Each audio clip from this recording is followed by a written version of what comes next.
주님의 이름으로 예배하는 우리 가운데 하나님이 함께 하셔서 예배를 기쁘게 받으시고 또 예배하는 여러분 한 분 한 분에게 큰 은혜 주시기를 간절히 기도합니다. 오늘은 제가 여러분들에게 글씨 액자를 하나 보여드리겠습니다. 이 액자는 결혼하는 분들에게 제가 쓴 글씨로 만든 액자, 선물을 하는 액자입니다. 고린도전서 13장 7절 말씀인데, 사랑은 모든 것을 참으며 모든 것을 믿으며 모든 것을 바라며 모든 것을 견디느니라. 오늘 우리가 읽은 이 본문의 말씀은 우리가 잘 알고 있는 말씀 중에 하나입니다. 예수님의 공생의 3년의 사이에 거의 끝나갈 무렵 어느 날 제자들과 함께 가이사라 빌립보 지역에 있었습니다. 이 가이사라 빌립보 지역은 이스라엘 북쪽에 있는 지역이고, 여기는 요즘은 유원지 정도 되는 지역이라 많은 사람들이 쉼을 얻기 위해서 찾는 곳입니다. 그곳에 함께 가신 예수님께서 제자들에게 질문을 하신 것입니다. 너희는 나를 누구라고 하느냐? 내가 누군 줄 알고 나를 따르는 거냐? 그때 제자 베드로가 주저하지 않고 대답을 합니다. 주는 그리스도시요 살아계신 하나님의 아들이십니다. 이 베드로의 대답이 얼마나 흡족했든지 예수님께서 그 대답에 이어서 하신 말씀이 마태복음 16장 18절과 19절입니다. 또 내가 내게 이르노니 너는 베드로라. 내가 이 반석 위에 내 교회를 세우리니 음부의 권세가 이기지 못하리라. 내가 천국 열쇠를 내게 주리니 내가 땅에서 무엇이든지 매면 하늘에서도 매일 것이요 내가 땅에서 무엇이든지 풀면 하늘에서도 풀리리라. 예수님은 신앙 고백을 바르게 한 베드로에게 이 땅에 교회를 세우겠다, 예수님의 교회를 세우겠다, 음부의 권세, 모든 지옥의 권세를 이길 교회를 세우신다는 말씀을 하시고, 그리고 이 교회를 통하여서 예수 그리스도의 이름으로 하나님 앞에 나갈 때 어떤 것도 해결할 수 있는, 맬 수도 있고 풀 수도 있는 놀라운 권세를 주시겠다고 예수님이 약속을 하신 것입니다. 여러분, 이 주님의 약속은 우리 개인과 인류 역사에 정말 놀라운 역사를 만들어낸 것입니다. 어둠에서 빛으로, 절망에서 희망으로, 사망에서 생명으로, 죄악이 관영한 이 세상을 하나님의 나라로 바꾸어가는 역사가 주님의 이 약속 교회를 통하여 이루어지는 하나님의 역사로 오늘까지 왔습니다. 이 말씀, 이 약속에 이어서 예수님이 하신 말씀, 오늘 우리가 함께 봉독한 말씀이죠. 16장 21절부터 23절까지 먼저 우리 한 목소리를 읽겠습니다. 21절, 22절, 23절입니다. 이때로부터 예수 그리스도께서 자기가 예루살렘에 올라가 장로들과 대제사장들과 서기관들에게 많은 고난을 받고 죽임을 당하고 제3일에 살아나야 할 것을 제자들에게 비로소 나타내시니, 베드로가 예수를 붙들고 항변하여 이르되 주여 그리 마옵소서. 이 일이 결코 주께 미치지 아니하리이다. 예수께서 돌이켜 베드로에게 이르시되 사탄아 내 뒤로 물러가라. 너는 나를 넘어지게 하는 자로다. 내가 하나님의 일을 생각하지 아니하고 도리어 사람의 일을 생각하는도다 하시고. 여러분, 이 말씀을 우리가 조금 이렇게 주의해서 살펴보면 이 말씀 속에 베드로도 큰 충격을 받았다는 생각이 들고, 사실은 베드로 못지않게 예수님도 상당한 충격을 받으셨다는 생각을 우리가 떨칠 수가 없습니다. 주는 그리스도시요 살아계신 하나님의 아들이십니다라고 고백했던 베드로, 그 베드로 앞에 예수님께서 고난을 받고 죽임을 당할 것이다, 그렇게 말씀하셨을 때 이 베드로가 얼마나 충격을 받았는지 주님 그리하지 마옵소서. 예수님께 절대로 그런 일이 일어나서는 안 됩니다. 일어나지 않게 하겠습니다. 이 말의 의미는 제가 생명을 바쳐서라도 예수님께 그런 일이 일어나서는 안 됩니다라고 하는 베드로의 단호한 결의를 표현한 것입니다. 그런데 베드로가 충격을 받은 건 못지않게 예수님도 이 말 앞에 상당히 충격을 받은 것 같습니다. 무슨 얘기냐면 예수님의 제자 중에서 여러분 베드로가 차지하는 위치, 베드로가 얼마나 소중한 제자입니까? 우리가 보통 수제자 이렇게 얘기를 하지 않습니까? 그런데 그 베드로를 향하여 사탄아 이렇게 얘기를 하셨어요. 여러분 이 말 하나가 예수님이 그 베드로의 말에서 굉장히 충격을 받았다는 사실을 우리가 짐작할 수 있고, 더 나아가서는 네가 나를 넘어지게 한다 이렇게 표현을 했어요. 여러분 이 베드로의 말이 예수님을 넘어지게 한다고 하는 말의 의미가 무엇일까? 여러분 생각해 보십시오. 근데 실제적으로 예수님의 마지막 그 기도에서 보면 베드로의 이 말이 예수님의 마음에 깊이 새겨져 있었다는 사실을 우리가 보게 됩니다. 이를테면 마태복음 26장 39절 이하에 예수님이 십자가에 못 박히시기 전날 밤 겟세마네에서 기도하시던 장면이 기록이 되어 있어요. 예수님이 첫 번째 기도가 이렇게 진행이 됩니다. 내 아버지여, 만일 할만하시거든 이 잔을 내게서 지나가게 하옵소서. 그러나 나의 원대로 마시옵고 아버지의 원대로 하옵소서. 그런데 두 번째 예수님이 기도가 이렇게 이어집니다. 내 아버지여, 만일 내가 마시지 않고는 이 잔이 내게서 지나갈 수 없거든 아버지의 원대로 되기를 원합니다. 세 번째 기도, 성경은 이렇게 기록했습니다. 같은 말씀으로 기도하셨다. 예수님의 겟세마네 동산의 기도가 뭡니까? 그리하지 마옵소서. 할 수만 있으면 십자가를 지지 않고 인류 구원의 길로 가고 싶습니다라고는 예수님의 간절한 소원을 그 겟세마네에서 표현한 것입니다. 할 수 있거든. 십자가의 고통이 얼마나 크고 얼마나 엄청난 사건이라고 하는 사실을 예수님은 알고 계셨기 때문에 날이 있으면 십자가를 져야 되는 그 상황 속에서 아버지 할 수만 있으면, 베드로가 그리하지 마옵소서, 절대로 예수님에게 이 일이 있어서는 안 됩니다라고 얘기했던 그 베드로의 말이 지금 겟세마네에서 예수님의 기도 속에 배어 있다는 사실을 우리가 알게 되는 것입니다. 그렇습니다. 여러분, 십자가를 지지 않고도 구원의 길이 열릴 수 있다면 그 길을 가는 것이 얼마나 좋습니까? 그러나 십자가가 아니면 인간의 죄를 대속할 방법이 없습니다. 그래서 예수님이 십자가를 지십니다. 여러분, 예수님이 십자가를 지지 않으셨다면 부활도 없고, 부활이 없다면 여러분 구원은 있는 것이 없습니다. 오늘 저와 여러분들이 이 예배당에 나와서 예배를 드리러 나올 때 여러분 이 예배당 중앙에 십자가가 우뚝 세워져 있는 의미를 여러분 아십니까? 이 십자가가 아니면 우리가 하나님 앞에 예배할 수도 없고, 우리가 모여 있다고 할지라도 이 모임 자체가 아무런 의미가 없는 모임이 됩니다. 십자가를 통하여 하나님 앞에 나갈 수 있는 길이 열렸습니다. 그래서 예수님이 내가 곧 길이라고 말씀하신 거예요. 우리에게 길이 되신 주님을 찬양합시다. 할렐루야. 자, 이어지는 말씀을 봅니다. 여러분 16장 24절부터 27절 말씀을 우리가 다 같이 한 번 더 읽겠습니다.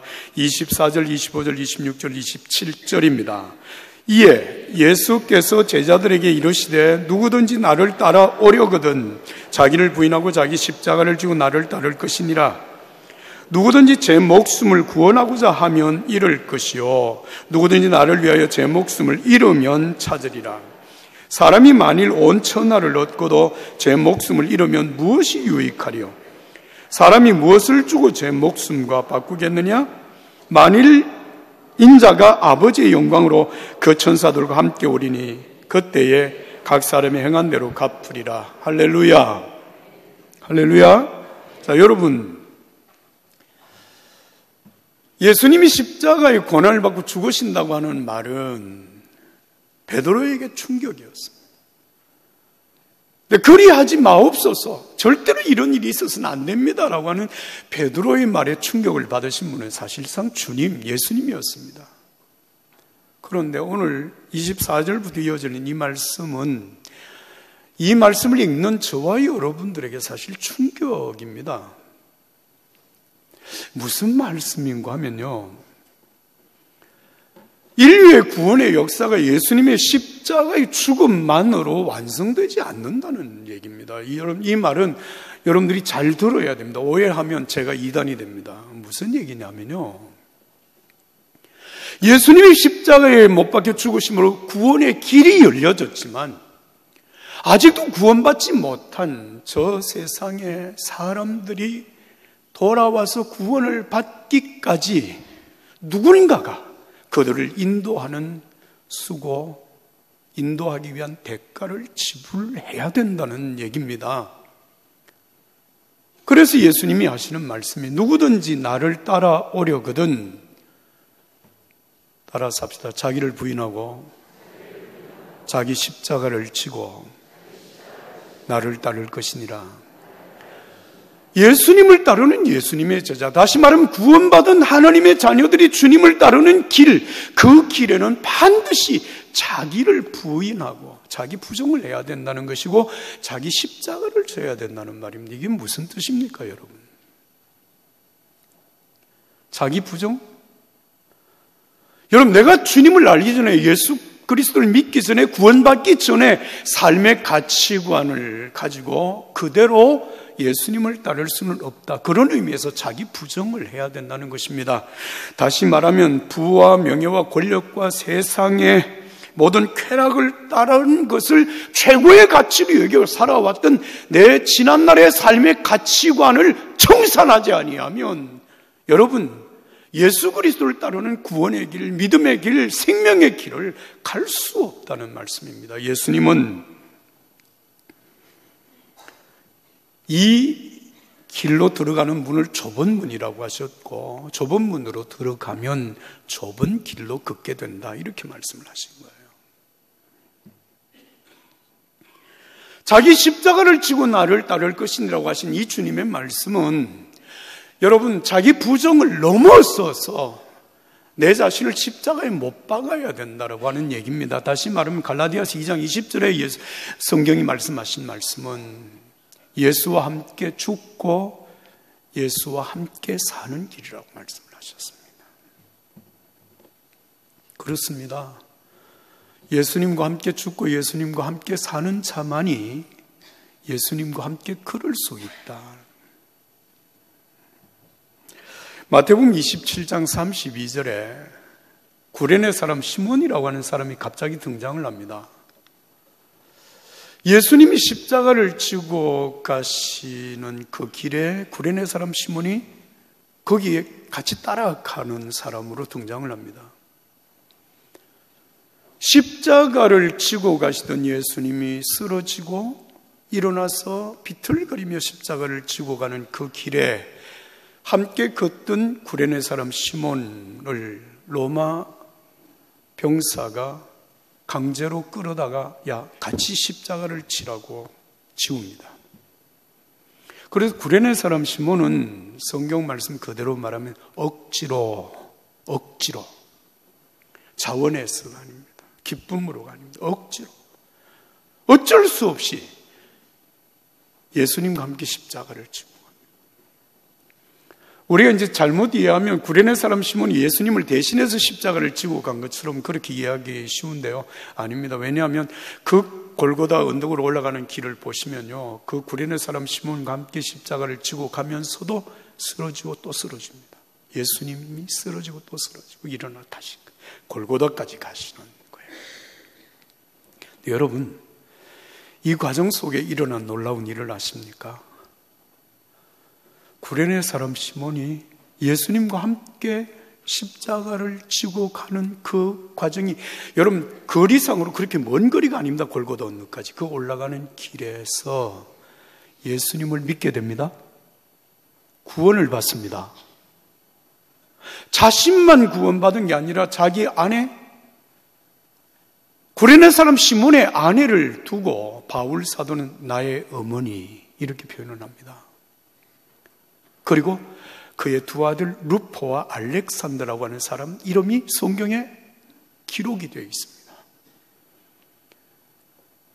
예수님과 함께 억지로 십자가를 진 구레네 사람 시몬이 예수 믿고 구원받은 뿐만 아니라 그 가족 전체가 구원을 받고 초대교회의 소중한 신앙의 사람들로 세워지게 된 겁니다. 여러분, 이 사건은 우리 기독교 신앙의 가치관에 있어서 굉장히 중요한 영적인 의미를 부여하고 있습니다. 무슨 말인가 하면 십자가를 억지로라도 지면 역사가 일어납니다. 구원의 역사가 일어납니다. 가족이 구원받는 역사가 일어납니다. 할렐루야. 사랑하는 여러분, 십자가가 어떻게 쉬워서 우리가 기쁨으로 지겠습니까? 억지로라도 지면 하나님의 역사가 있습니다. 하나님의 은혜가 있기를 축복합니다. 여러분, 그리고 여러분 26절에 보면 한 영혼의 가치, 구원받는 한 영혼의 가치가 얼마나 위대한가라고 하는 것을 이렇게 표현했어요. 온 천하를 얻고도 자기 목숨, 여기 목숨이라고 하는 말은 영어로는 soul, 그 영혼이라고 표현을 했어요. soul. 영혼을 잃어버리면 무슨 소용이 있겠느냐. 이 말씀을 통해서 우리 한 인간의 가치, 우리 영혼의 가치가 온 천하보다 더 소중하다라고 말씀을 하신 것입니다. 근데 이 천하보다 소중한 가치를 지닌 우리 인간의 영혼이 어떻게 구원되느냐 하면 예수님이 십자가 지신 이 사건만으로는 안 되고 누군가가 대가를 지불하여 그들을 주님께로 인도할 때 이루어지는 일이라는 겁니다. 고린도전서 3장 5절, 6절, 7절의 말씀 이렇게 기록하고 있습니다. 그런즉 아볼로는 무엇이며 바울은 무엇이냐? 그들은 주께서 각각 주신 대로 너희로 하여금 믿게 한 사역자들이니라. 그러니까 우리가 믿게 된 것은 그들의 헌신을 통해서 이루어졌다는 것을 말씀하고 있습니다. 나는 심었고 아볼로는 물을 주었으되 오직 하나님은 자라게 하셨나니 그런즉 심는 이나 물 주는 이는 아무것도 아니로되 오직 자라게 하시는 이는 하나님뿐이니라.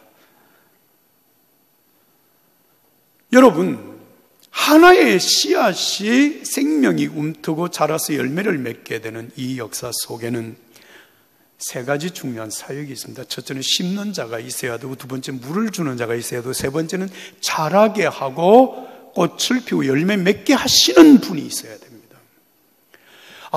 바울은 심었고 아볼로는 물을 주었고 자라게 하시는 분은 하나님이십니다. 그 말씀을 하신 거예요. 여러분, 한 영혼이 구원을 받아서 하나님의 자녀가 되어지는 그 일을 위하여서 누군가가 심어야 하고 누군가가 물을 주어야 그때 여러분 거기에 생명의 역사가 일어난다는 것을 말씀하신 것입니다. 십자가를 지셨기 때문에 여러분 세상의 모든 사람이 다 구원 저절로 받게 되는 것이 아니다라고 하는 말씀이죠. 사도 바울은 로마서 9장 1절부터 3절까지 이런 말씀을 기록했습니다. 내게는, 이 사도 바울의 고백입니다. 내게는 늘 지고 다니는 큰 슬픔이 하나 있습니다. 여러분이 그것을 알아주었으면 합니다. 이는 내 마음 깊은 곳에 자리하는 큰 고통이며 나는 한 번도 거기서 벗어나 본 적이 없습니다. 이는 결코 과장이 아닙니다. 그리스도와 성령께서 나의 증인이십니다. 바로 이스라엘 백성에 관한 이야기입니다. 내가 메시아에게 저주를 받더라도 그들이 구원받을 수 있는 길이 있다면 나는 조금도 주저하지 않고 그렇게 하겠습니다.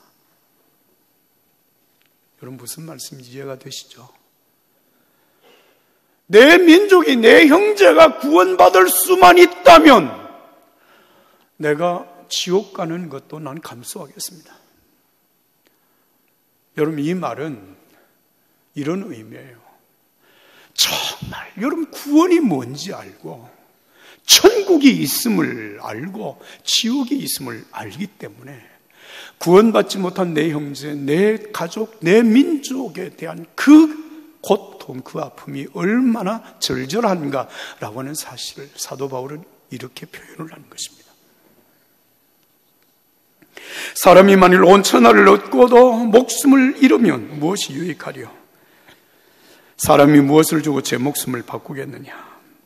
여러분, 정말 한 인간의 가치, 한 영혼의 가치가 얼마나 놀라운가라고 하는 사실을 말씀하신 것입니다. 여러분, 지금 세계 인구가 76억하고도 조금 더 된다고 그렇게 합니다. 나 한 사람의 가치는 76억 분의 1이 아닙니다. 예수님이 십자가에 못 박혀 죽으신 것은 온 인류를 위한 십자가의 죽음이시지만 그 예수님은 바로 나 한 사람을 위하여서 십자가를 지신 것입니다. 나 한 사람의 구원을 위하여서 당신의 생명을 내어주신 것입니다. 오늘 구원받은 나 한 사람의 가치가 얼마나 소중한가라고 하는 사실을 우리는 이 사실을 통해서 깨달아야 합니다. 그런데 여러분, 구원받은 나는 이미 구원을 받아서 감사하지만 내가 구원받은 것이 우연입니까? 어쩌다 보니까 된 것입니까? 아닙니다. 누군가가 나를 위해서 기도했고 누군가가 나에게 복음을 전했고 누군가가 나를 인도하기 위해서 애를 쓰고 수고한 십자가가 있었습니다. 그래서 여러분, 한 영혼을 인도하고 그 한 영혼을 구원받도록 이끄는 그 수고에 대한 예수님의 말씀, 약속이 있습니다. 27절 말씀을 여러분 다시 한번 말씀을 읽고 말씀을 정리해 가겠습니다. 다 같이 27절을 읽습니다. 인자가 아버지의 영광으로 그 천사들과 함께 오리니 그때 각 사람이 행한 대로 갚으리라. 따라서 합시다. 각 사람이 행한 대로 갚으리라.